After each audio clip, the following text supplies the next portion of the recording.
محترم بزرگوں اور دوستو، اس دنیا میں یہ ممکن نہیں کہ ہم اپنے اللہ کو دیکھیں، اور ممکن اس وجہ سے نہیں کہ اللہ نے نظام یہ بنایا ہے کہ دنیا میں انسان مجھے نہیں دیکھ سکتا۔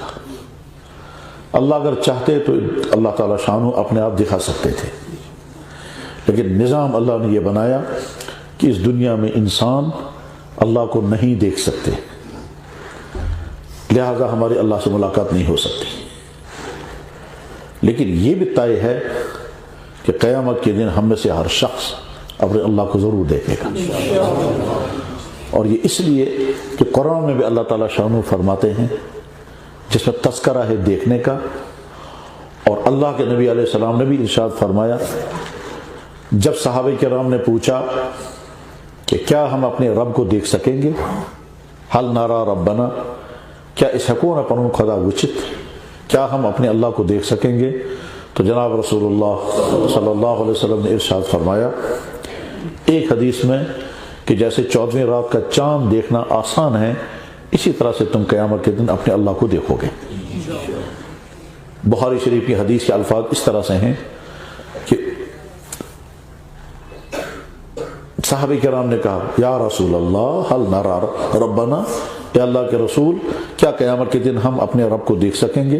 تو آپ نے ارشاد فرمایا، حل تضامون فی رؤیت القمر لیلۃ البدر لیس دونہ سحاب، اور ایک جگہ اس حدیث کے الفاظ اس طرح سے ہیں، حل تضامون فی رؤیت الشمس فی نصف النہار لیس دونہ سحاب، 14ویں رات کے چاند ہو، آسمان میں چمک رہا ہو، فضا میں بادل نہ ہو، اس چاند کی دیکھنے میں کون سی مشکل ہے؟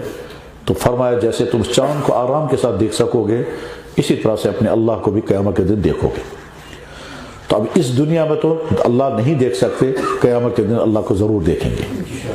اس دیکھنے کے بعد سوال و جواب کیا ہوگا، یہ تو اللہ اور اللہ کے نبی نے بیان فرمایا، لیکن ہم اپنے لفظوں میں اپنی سوچ کے مطابق اگر ہم یہ کہیں گے کہ اللہ تعالیٰ شانہ نے اگر ہم سے کہا کہ آؤ میرے ساتھ حساب کرو،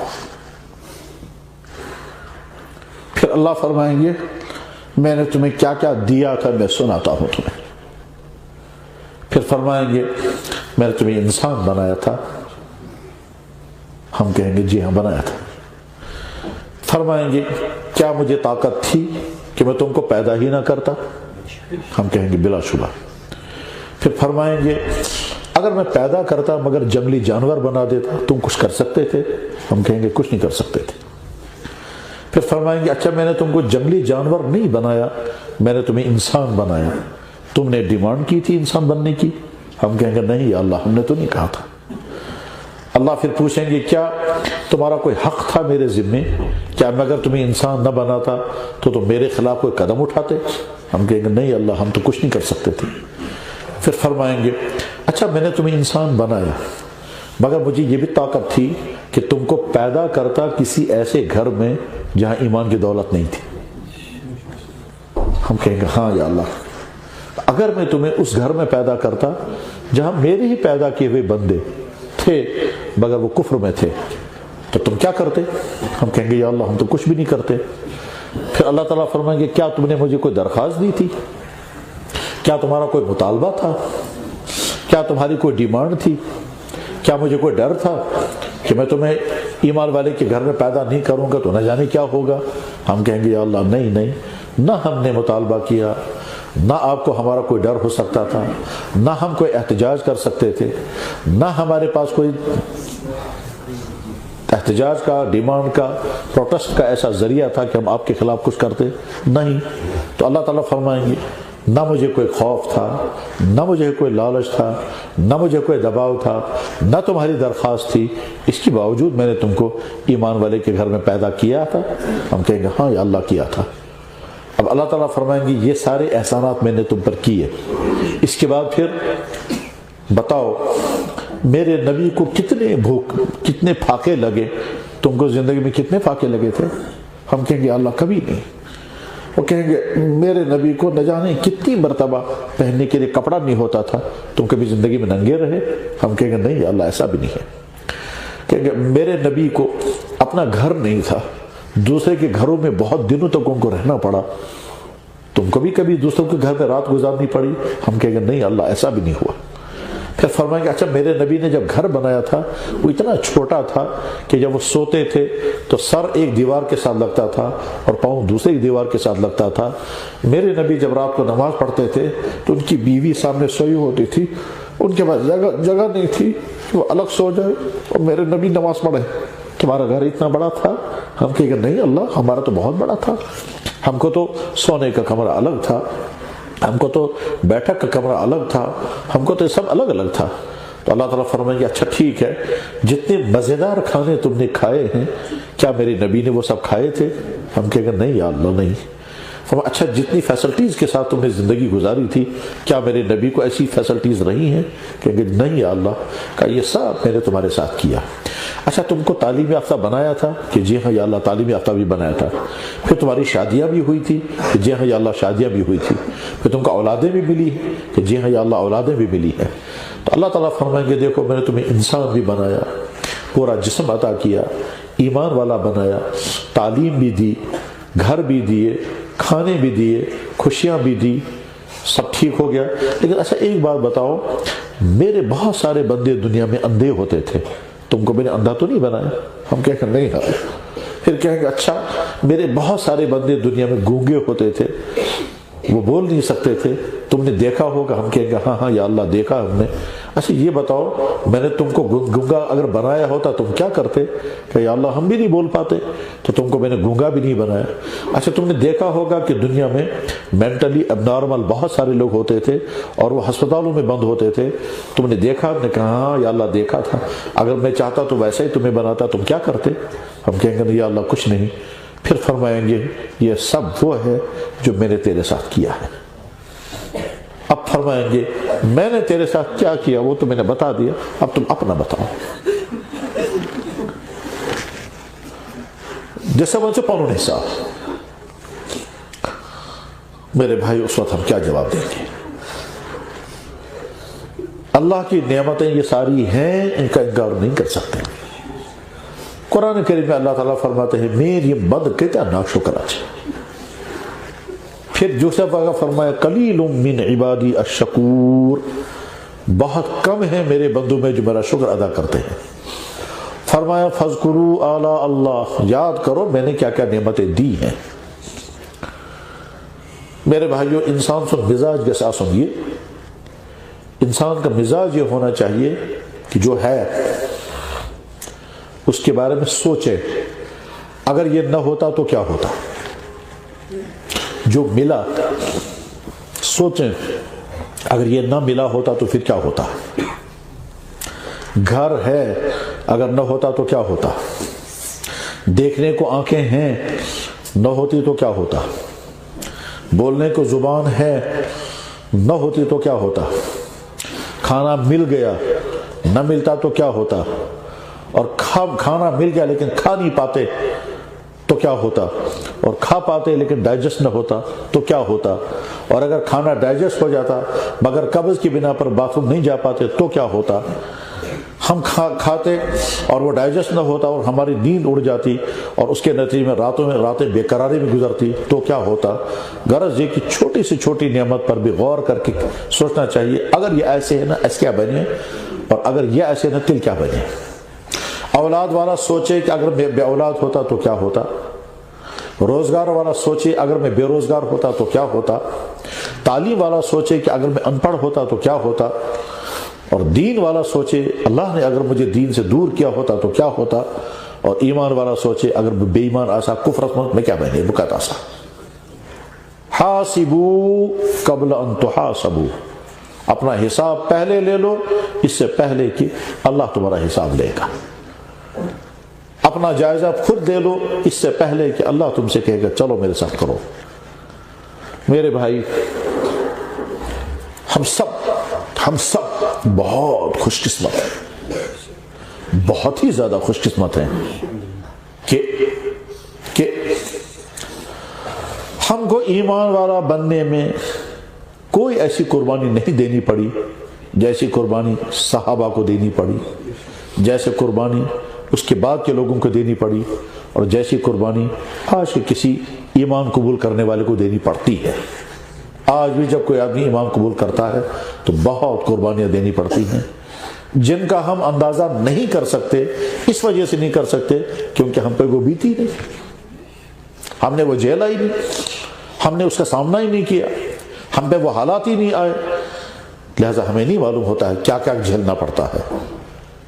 اللہ نے ان تمام امتحانوں سے ہمیں بچا کر گھر کے اندر ایمان کی دولت عطا فرمائی۔ ایمان والی ماں کے پیٹ میں ہم نے 9 مہینے گزارے، ایمان والی ماں کا دودھ پلایا، ایمان والے باپ کی شفقتوں میں سایہ گزاروایا، ایمان والے کے گھر میں رہ کر کے اپنے بچپن کے نخرے کیے اور ماں باپ نے شفقتیں دی، اور پیدا ہوئے تو اذان پڑھی گئی، پیدا ہوئے تو ختنہ ہوا، پیدا ہوا تو ہم کو بسم اللہ پڑھ کر ہماری ماں نے دودھ پلایا ہوگا۔ یہ سارا اس لیے ہوا کیونکہ ہم ایمان والے کے گھر میں پیدا ہوئے، اور اگر ایمان والے کے گھر میں پیدا نہ ہوئے ہوتے تو نہ جانے کب کیا کیا ہوا ہوتا، اور کیا کیا ہمارے ساتھ کیا گیا ہوتا، اور کیا کیا ہمیں کھلایا اور پلایا گیا ہوتا۔ ہم اس ایمان والے ماحول میں ان چیزوں کا تصور بھی نہیں کر سکتے، اور یہ ایمان والا ہی ایمانی نصیب ہوا جس کے نتیجے میں ہم سجدہ کرتے ہیں تو صرف ایک اللہ کو، مانتے ہیں تو صرف ایک اللہ کو، جھکتے ہیں تو صرف ایک اللہ سے، خوف ہے ہمارے دلوں میں تو صرف ایک اللہ کا، اور محبت ہے تو کائنات کے خالق و مالک ایک اللہ کی۔ وہ ایک سجدہ جسے گراں سمجھتا ہے تو دیتا ہے 1000 سجدوں سے آدمی کو نجات۔ کہ اے انسان، تجھے نہ جانے کن کن کے سامنے جھکنا تھا، تجھے نہ جانے کن کن کو سجدے کرنے تھے، نہ جانے کس کس مخلوق کو تجھے خالق کے مقام پر پہنچانا تھا، مگر تمہیں نے گویا اللہ یہ کہتے ہیں میں نے تجھے اپنے سامنے جھکایا تو ہزاروں کے سامنے تیری گردن جھکنے سے بچ گئی۔ میں نے تجھے اپنا سجدہ عطا کیا، ہزاروں سجدوں سے تو بچ گیا، اور اگر میرا سجدہ تجھے نصیب نہ ہوا ہوتا تو نہ جانے کس کس کو تجھے سجدے کرنے پڑتے۔ اللہ تعالیٰ بہت محبت کے ساتھ شکوہ کرتے ہیں تو کتنا ناشکر اچھو، تم کیوں نہیں سوچتے میں نے تمہارے ساتھ کیا کیا کیا ہے؟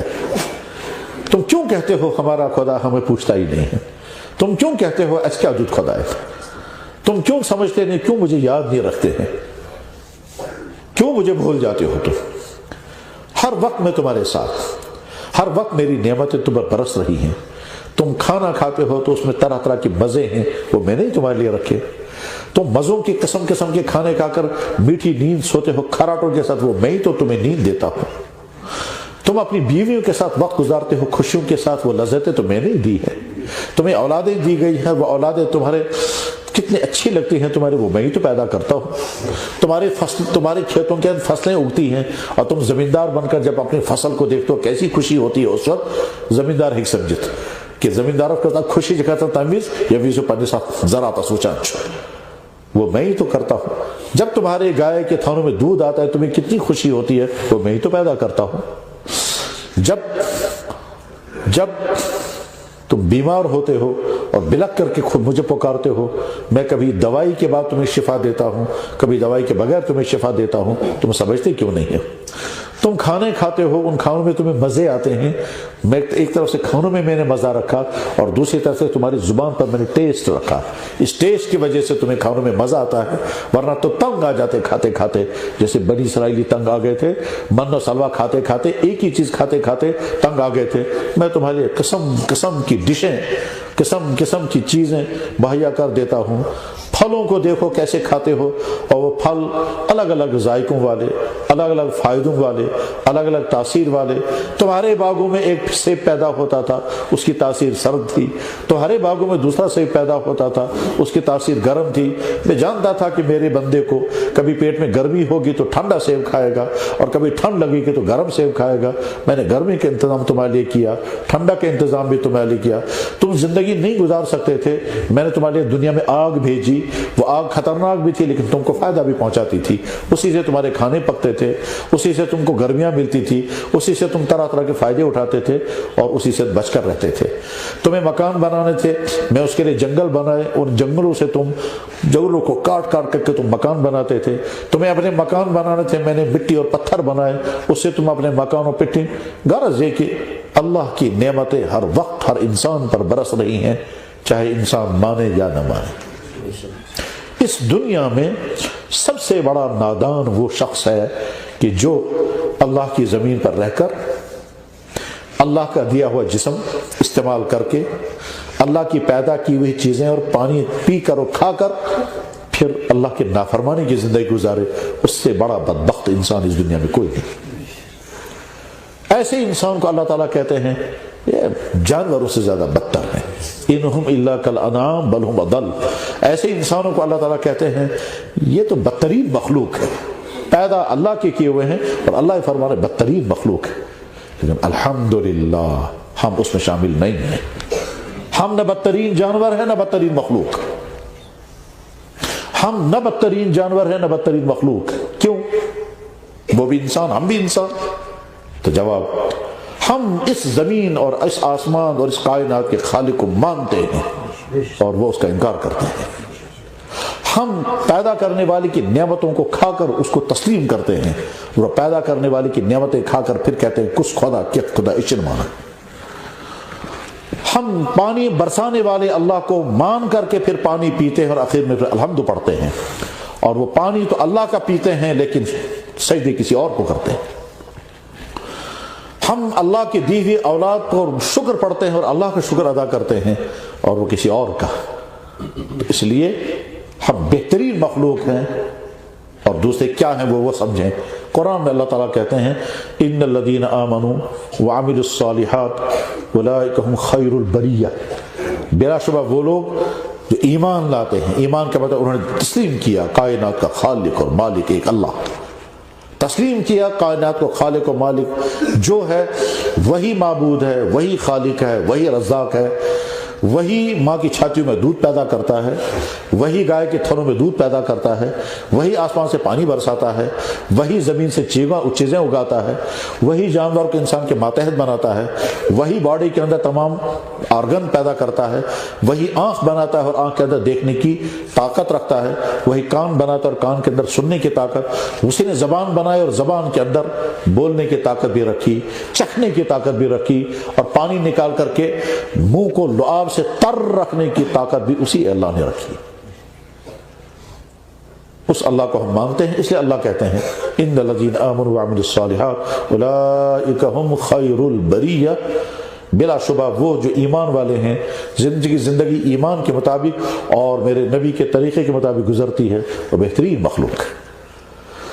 اس بندے کی عظمتوں کا کیا ٹھکانہ جس کو اللہ کہیں تم بہترین مخلوق، اور اس بندے کی بربادیوں کی کیا حد ہے جس کو اللہ فرمائیں گے بدترین مخلوق۔ ایک کو کہا اولئک شر البریہ، دوسرے کو کہا اولئک خیر البریہ۔ شر البریہ اور خیر البریہ، عجیب بات یہ ہے اللہ نے خنزیر کو حرام تو کہا، بدترین مخلوق نہیں کہا۔ کتے کو حرام تو کہا، کتے کے لعاب کو 7 مرتبہ دھونے کا حکم تو دیا، مگر کتے کو بدترین مخلوق نہیں کہا۔ سانپ اور بچھو ڈنک مارتا ہے، تکلیف ہوتی ہے، مگر بدترین مخلوق پھر بھی ان کو اللہ نے نہیں کہا۔ جنگلی جانور خونخوار ہوتا ہے، پھاڑ کر کے انسانوں کو کھاتا ہے، مگر بدترین مخلوق اس کو بھی نہیں کہا۔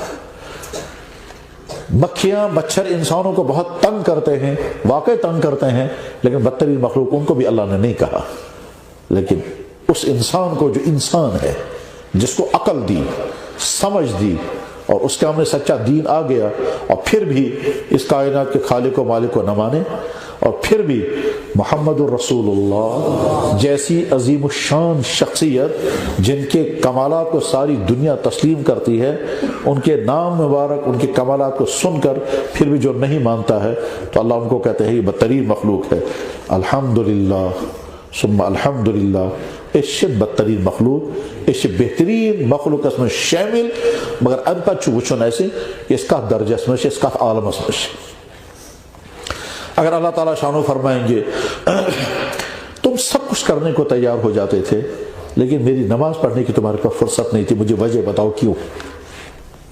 اگر اللہ تعالیٰ شان و فرمائیں گے تم اپنے فنکشنوں پر لاکھوں اڑا دے کرتے تھے اور میرے بندے فاقے مرتے تھے، تم ان کو زکوٰۃ دینے کو تیار نہیں ہوتے تھے، کیوں؟ اگر اللہ تعالیٰ ہم سے پوچھیں گے کہ تم ڈاکٹروں کے کہنے پر فاسٹنگ کرتے تھے الٹرا ساؤنڈ کرنے پر، سٹی اسکین کرنے پر 12 14 گھنٹے بھوکے رہتے تھے اور پانی پی کر کے پھر سٹی اسکین کرنے کے لیے جاتے تھے۔ میں نے کہا تھا کہ روزہ رکھو، وہ تم کو روزہ کیوں بھاری ہوتا تھا؟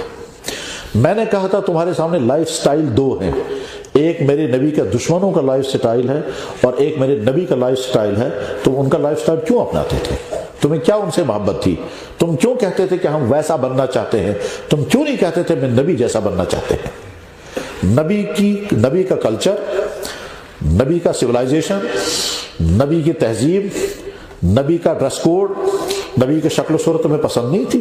تمہیں نبی کے دشمنوں کا طریقہ پسند تھا، کیوں؟ تو ہم کیا جواب دیں گے؟ اگر اللہ یہ فرمائیں گے ڈاکٹر کے کہنے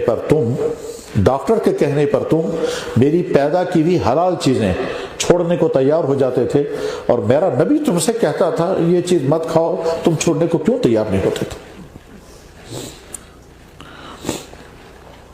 جب تم کو ڈاکٹروں نے کہا کہ منہ بند کر دو، ماسک لگاؤ، تو تم لگانے کو تیار ہو گئے، اور میرے نبی نے کہا تھا عورتوں کو پردہ کرو، وہ کہتے تھے ہم پردے کرنے کو تیار نہیں۔ صحت کے لیے تو تم نے ان کی بات مان لی اور میری رضا کے لیے میری نبی کی بات تم نے نہیں مانی، تو کیا جواب دیں گے؟ میرے بھائی، اگر ہماری میسج ہے تو کیا؟ نمبر 1،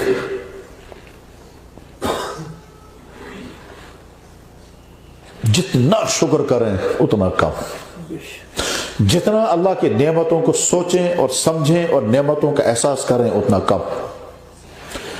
کیوں؟ اس لیے کہ ہم اللہ کی نعمتوں میں ڈوبے ہوئے ہیں اور اللہ کی نعمتوں ہی کے سہارے زندگی گزر رہی ہے، اور تمام قسم کی نعمتیں اللہ نے عطا کر دی ہیں، اتنی نعمتیں عطا کی ہیں جن کا ہم تصور بھی نہیں کر سکتے۔ اللہ اکبر۔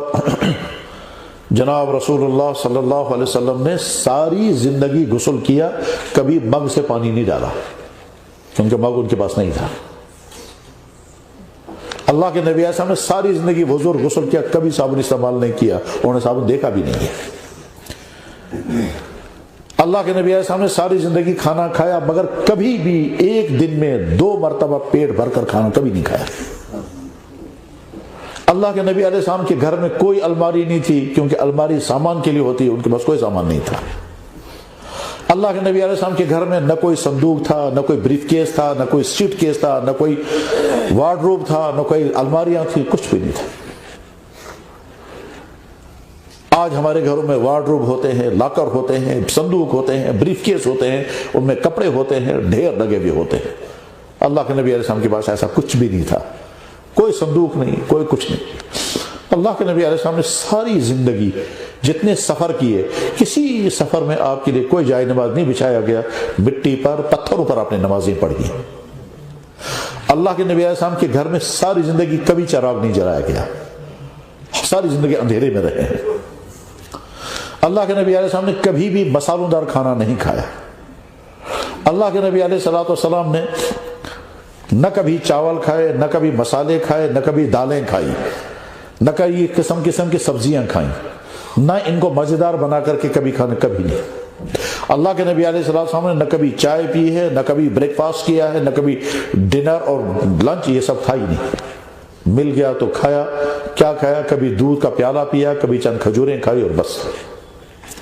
ہمارے پاس آج جتنے کپڑے ہیں، اللہ کے نبی علیہ السلام اور صحابہ کرام سوچ بھی نہیں سکتے تھے اتنے کپڑے ان کے پاس ہوتے، اور آج ہم آسانیوں کے ساتھ، آج ہمارے پاس جتنی لائٹنگ کا انتظام، کمیونیکیشن کا انتظام، میٹنگ کا انتظام، پردوں کا انتظام، دروازوں کھڑکیوں کا انتظام، حتیٰ کہ اب تو آج کے زمانے میں بیت الخلاؤں کی ٹائلوں کا کمپٹیشن چل رہا ہے، بلکہ نوبت یہاں تک آ گئی تو ہم اپنے برتنوں کے لیے بھی قالین بچھا رہے ہیں، برتنوں کے لیے قالین۔ تو ایسے حکمت آج آسان نئے دسترخوان قالین بانن کھاتا تو قالین آنی تھی، قالین بانن کیا پریشانی ہے تمہیں قالین بچھاؤنے سے۔ اللہ کے نبی علیہ السلام کے زمان آپ کو اپنے لیے بیٹھ بچھانے کے لیے قالین نہیں، ہمارے تو برتنوں کے لیے بھی قالین آ گیا۔ کپ رکھنا ہے چائے کا، اس کے نیچے قالین ہے، نام ہے دسترخوان۔ تو اتنی فیسلٹیز کا زمانہ ہے، اس میں ہم زندگی گزار رہے ہیں۔ تو میرے بھائی، شکر ہمارا معمول بننا چاہیے، ایک بات۔ دوسری بات یہ ہے کہ ہم جس دور میں زندگی گزار رہے ہیں، اس دور میں انسان مسلسل دین سے دور ہوتے جا رہے ہیں۔ 5.5 ارب انسان اسلام سے محروم، 1.5 ارب انسان اسلام کے اندر ہیں، ایمان والے ہیں، مگر ان ایمان والوں کے اندر اکثریت وہ ہے کہ جن کی زندگی غیر ایمان والوں جیسی ہے۔ اکثریت ایسی ہے جن کی زندگی غیر ایمان والوں جیسی ہے، یعنی بے شمار مسلمان تہند وطن بہن، تہند کھین چین، تہند بزنس، تہند سوری کی کہیں چیز تمن مت اسلامچ علامت سوائے اخ ناو مسلمانن ہن، بیٚیہِ اگر مرد آسن تو تمن ختن حال، بس امہ رچو نبی کہیں۔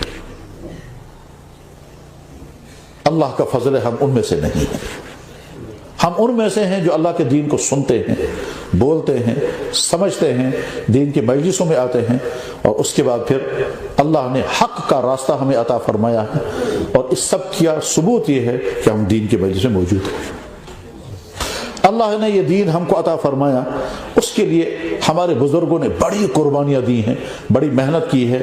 کشمیر میں اسلام لے کر آنے والا پہلا شخص وہ چائنا سے آیا تھا، اور چائنا سے پیدل سفر کر کے یہاں پہنچے ہیں، اور نہ جانے کتنی مشکلات جھیل کر کے۔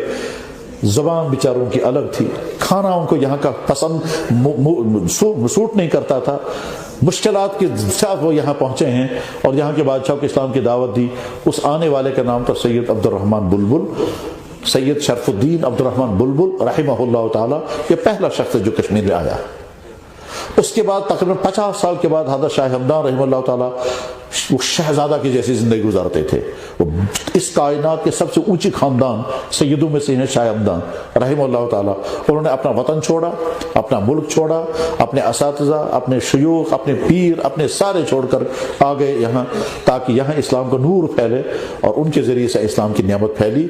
پیدل سفر کیا انہوں نے، پھاکے لگے، ددا کے پہاڑیوں کو کراس کیا، پہاڑیوں پر سوئے، گفاؤں میں راتیں گزاری، اور پھاکے لگے، اور کہیں سواری نہیں ملی، کبھی سواری ملی تو اسے گر بھی گئے۔ اس طرح سے سفر کر کر کے پہنچے یہاں، ایمان کی دولت پہنچی اور ایمان پھیل گیا یہاں۔ ان کے ذریعے سے نہ کوئی پیسہ یہاں آیا، ان کے ذریعے سے نہ کوئی لالچ یہاں آیا، ان کی طرف سے نہ کوئی پریشر تھا، نہ کوئی دباؤ تھا، نہ کوئی دھوکہ تھا۔ بس سچا دین لے کر سچا انسان آیا، اور یہاں کے لوگوں کی قسمت میں حق تھا تو اللہ نے ان کو اسلام کی دولت عطا کی، اور وہ مسلمان ہو گئے۔ فالحمدللہ رب العالمین۔ اور اس کے بعد پھر وہ اللہ کا دین ہم تک پہنچا، اللہ کا دین ہم تک پہنچا ہمارے والدین کے ذریعے، ہمارے بزرگوں کے ذریعے۔ اور اس لیے ہم کہہ سکتے ہیں یا اللہ، اس خطے میں آپ کا نبی نہیں آیا، اس خطے میں کوئی صحابی نہیں آیا، اس خطے میں نہ شیخ عبد القادر جیلانی آئے، نہ امام اعظم ابو حنیفہ آئے، نہ امام بخاری آئے، نہ امام مسلم آئے، نہ اولیاء کرام کی وہ پرانی کھیپ میں سے کوئی آیا۔ بہت بعد میں آپ کے 2 نیک بندے یہاں تک پہنچے۔ ٹھیک ہے، ہم تک اسلام پہنچا ہے، اور ہم آپ سے وعدہ کرتے ہیں کہ دین حق ہم تک پہنچا، اسی دین پر ہم قائم رہیں گے۔ یا اللہ، اگر وہ آپ کے بندے یہاں نہ آئے ہوتے تو ہو سکتا تھا آج تک یہ کفر برقرار رہتا، جیسے دنیا کے بے شمار خطوں میں آج بھی کفر برقرار ہے۔ بالکل ہمارے پڑوس میں چائنا، بالکل ہمارے قریب میں ہے کوریا، ہمارے قریب میں ہے دوسرے کئی خطے، وہاں ایمان کی دولت نہیں پہنچی، اور اگر پہنچی تو وہاں کے لوگوں کو مقدر نہیں تھا، وہ آج بھی اسی کفرستان کے اندر ہے، وہ آج بھی وہی کیڑے مکوڑے کھاتے ہیں۔ آپ کو نہیں معلوم ہوگا، چائنا کے لوگ سانپ بھی کھاتے ہیں، بچھو بھی کھاتے ہیں، گاگر تشتیم کھاور، گاگرنچ کھاور۔ وہ ایک سجدہ جسے کرنا سمجھتا ہے تو دیتا ہے 1000 سجدوں سے آدمیوں کا نجات۔ تو شاہ پتا تو کیا کیا اسو چھوڑ اور کیا کیا اسو تو کروں۔ اللہ اکبر، اللہ اکبر۔ تو میرے بھائی، شکر، اور شکر کے بعد پھر اس احساس کہ اللہ نے ہم کو ایمان اور اسلام کی دولت عطا فرمائی۔ اب ہماری ڈیوٹی کیا ہے؟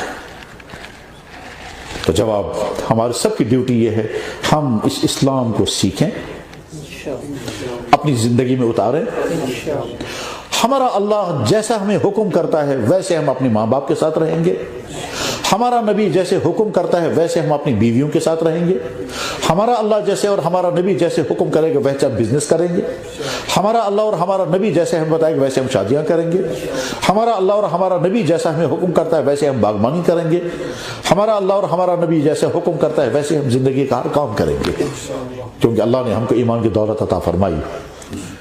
باغ والے قرآن کی وہ آیتیں پڑھیں جن آیتوں میں اللہ تعالیٰ فرماتا ہے میں تمہارے لیے زمین سے کیسے پھل اگاتا ہوں، ان پھلوں کے کلر الگ الگ، ان پھلوں کے مزے الگ الگ، ان پھلوں کی شیپیں الگ الگ، اور اسی زمین میں سارے پھل تمہارے لیے اگاتا ہوں۔ تم ہمارے قریب میں دوسرے کئی خطے، وہاں ایمان کی دولت نہیں پہنچی، اور اگر پہنچی تو وہاں کے لوگوں کو مقدر نہیں تھا، وہ آج بھی اسی کفرستان کے اندر ہے، وہ آج بھی وہی کیڑے مکوڑے کھاتے ہیں۔ آپ کو نہیں معلوم ہوگا چائنا کے لوگ سانپ بھی کھاتے ہیں، بچھو بھی کھاتے ہیں، گاگر تشتن کھاور، گاگرنچ کھاور، وہ ایک سجدہ جسے کرنا سمجھتا ہے تو دیتا ہے ہزار سجدوں سے آدمیوں کا نجات۔ تو شاہ پتا تو کیا کیا اسو چھوڑ اور کیا کیا اسو تو کروں۔ اللہ اکبر، اللہ اکبر۔ تو میرے بھائی، شکر اور شکر کے بعد پھر اس احساس کہ اللہ نے ہم کو ایمان اور اسلام کی دولت عطا فرمائی، اب ہماری ڈیوٹی کیا ہے؟ تو جواب ہماری سب کی ڈیوٹی یہ ہے ہم اس اسلام کو سیکھیں، اپنی زندگی میں اتاریں۔ ہمارا اللہ جیسا ہمیں حکم کرتا ہے ویسے ہم اپنے ماں باپ کے ساتھ رہیں گے، ہمارا نبی جیسے حکم کرتا ہے ویسے ہم اپنی بیویوں کے ساتھ رہیں گے، ہمارا اللہ جیسے اور ہمارا نبی جیسے حکم کرے گا ویسے ہم بزنس کریں گے، ہمارا اللہ اور ہمارا نبی جیسے ہم بتائے گا ویسے ہم شادیاں کریں گے، ہمارا اللہ اور ہمارا نبی جیسا ہمیں حکم کرتا ہے ویسے ہم باغبانی کریں گے، ہمارا اللہ اور ہمارا نبی جیسے حکم کرتا ہے ویسے ہم زندگی کا ہر کام کریں گے، کیونکہ اللہ نے ہم کو ایمان کی دولت عطا فرمائی۔ باغ والے قرآن کی وہ آیتیں پڑھیں جن آیتوں میں اللہ تعالیٰ فرماتا ہے میں تمہارے لیے زمین سے کیسے پھل اگاتا ہوں، ان پھلوں کے کلر الگ الگ، ان پھلوں کے مزے الگ الگ، ان پھلوں کی شیپیں الگ الگ، اور اسی زمین میں سارے پھل تمہارے لیے اگاتا ہوں، تم